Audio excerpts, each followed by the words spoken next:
Hi dears, വളരെ എളുപ്പത്തിൽ ഒരു ചെറുപയർ കറിയുടെ റെസിപ്പിയാണിത്. തേങ്ങ അരക്കൊന്നും വേണ്ട. ചെറുപയർ രാത്രി കുതിർക്കാൻ വെച്ചതായിരുന്നു.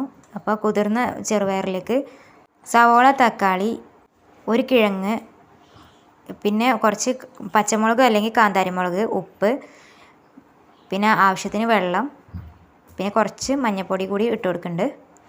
എന്നിട്ട് കുക്കർ അടച്ച് വെച്ച് ഒരു 3-4 വിസിൽ ലോ ഫ്ലെയിമിലിട്ട് കണ്ട് വിസിലടുപ്പിച്ചാൽ മതി. നല്ലോണം വെന്ത് കിട്ടും.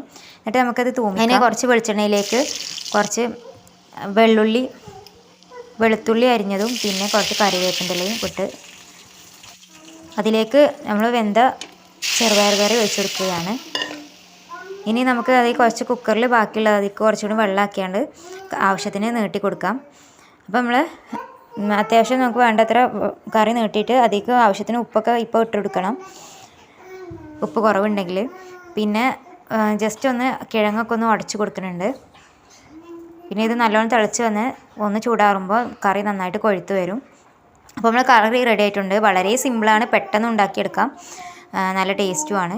തേങ്ങ അരക്കൊന്നും വേണ്ട, എന്നാലും നല്ല കൊഴുപ്പ് പുട്ടിലേക്കും അപ്പത്തിനും ഒക്കെ ഒഴിച്ച് കൂട്ടാൻ പറ്റിയ നല്ല കറിയാണ്. അപ്പോൾ എല്ലാവരും ഒന്ന് ട്രൈ ചെയ്ത് നോക്കണേ, എന്നിട്ട് ഫീഡ്ബാക്ക് പറയണേ. സബ്സ്ക്രൈബ് ചെയ്തിട്ടില്ലെങ്കിൽ സബ്സ്ക്രൈബ് ചെയ്യാനും ലൈക്ക് ചെയ്യാനും മറക്കരുതേ. Thank you.